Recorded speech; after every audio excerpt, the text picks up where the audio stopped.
Ward कहाँ है कि साहब मैंने कहा भाई हूँ क्या कर रहे हो, वार्ड कहाँ है, वार्ड में लेके चलो कि साहब वार्ड तो है, कमरा तो बना हुआ, पलंग एक भी नहीं है हमारा। तो मैंने कहा कोई मरीज आता है तुम कहाँ लिटाते हो, कि साहब इस जमीन पर लिटा करके इलाज करते हैं क्योंकि हमारे पास में कोई भी साधन नहीं। इस तरह के हालात राजस्थान में गरीब के साथ में इस सरकार ने किए। केवल किसानों के साथ में धोखा नहीं किया, किसान के बेटों के साथ में धोखा करने का भी काम इस सरकार ने, गरीब के बेटे के साथ में भी धोखा करने का काम इस वर्तमान अशोक गहलोत सरकार ने किया। चुनाव के घोषणा पत्र में इन्होंने वादा किया था कि हम क्या युवाओं को बेरोजगारी भत्ता देंगे। भाई मेरे जोधपुर में तो किसी युवा को मिला नहीं, यहाँ सवाई माधोपुर में मिला हो तो हाथ खड़े करके बता दो, किसी को मिला के हाथ खड़े करके बताओ। जब 2018 में इनकी सरकार बनी थी, जनता ने इनको आशीर्वाद दिया था,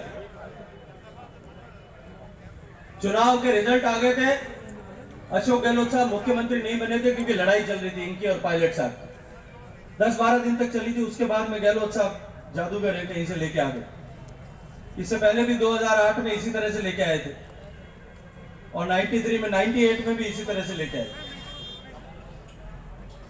सरकार बनी नहीं थी, लेकिन यह तय हो गया था कि सरकार कांग्रेस पार्टी की बनने लगी। मेरा जो जोधपुर में घर है, घर के बाहर सड़क के किनारे पर एक बैंक है। मैं घर से बाहर निकला, बैंक के किनारे पे बैंक के सामने 8-10 लड़के, युवा लड़के खड़े थे। कुछ को मैं पहचानता था। मैंने उन युवा साथियों के पास में गाड़ी रोकी, मैंने कहा भाई आज बैंक के सामने कैसे आए? क्योंकि भाई साहब हम बैंक के पास सामने इसलिए आए कि हमारे को जो है आप बैंक का खाता खुलवाना है। मैंने कहा खाता क्यों खुलवाना है?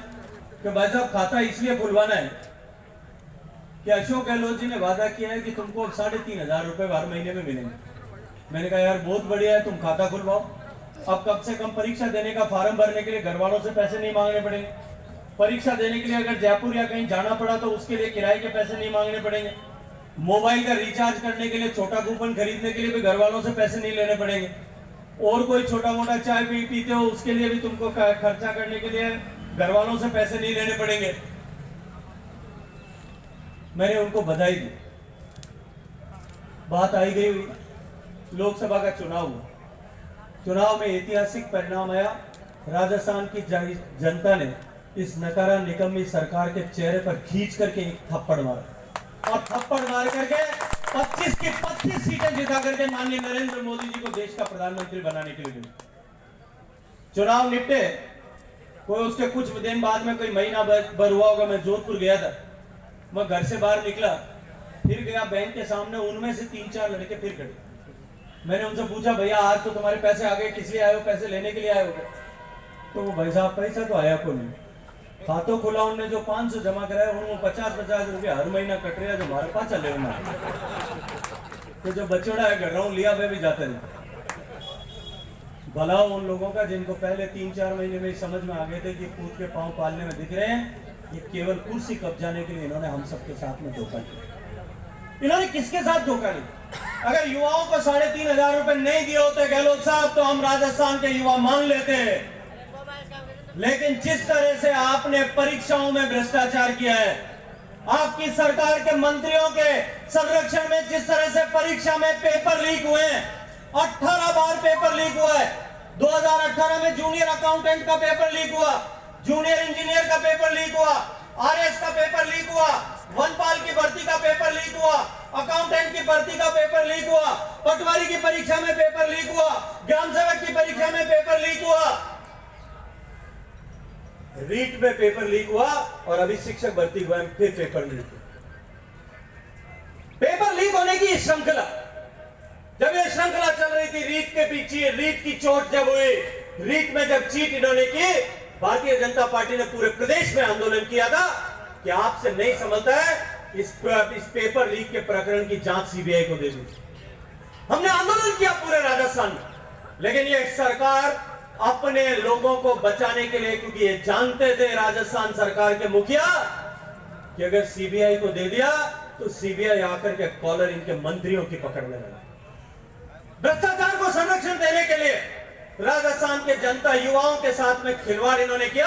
किसान जो अपने बच्चों को पेट काट काट करके पढ़ाता है, उसके भविष्य के सपनों को अंधेरा करने का काम इन्होंने किया। अभी जो शिक्षक भर्ती, शिक्षक पेपर लीक घोटाले में जो बस पकड़ी गई नकल बस सेवा, उस बस में अभी जो पकड़े गए सुरेश बिश्नोई नाम का एक आदमी पकड़ा गया।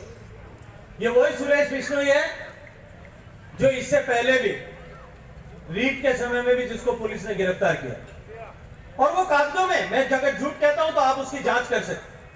3 घंटे में उसको थाने में एक टेलीफोन आया और 3 घंटे में उस टेलीफोन के बाद में जांच करने वाले ने सुरेश बिश्नोई को छोड़ दिया। मैं आज सवाई माधोपुर के इस धरती पर खड़े होकर के आप सबकी तरफ से मुख्यमंत्री जी को एक प्रश्न करना चाहता हूं।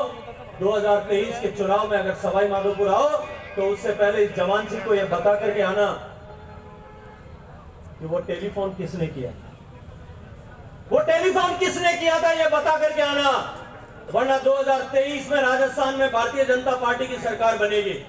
और मैं दावे के साथ में कह सकता हूं, क्योंकि जनाक्रोश यात्रा के लिए मुझे राजस्थान के हर एक कोने में जाने का सौभाग्य मिला है।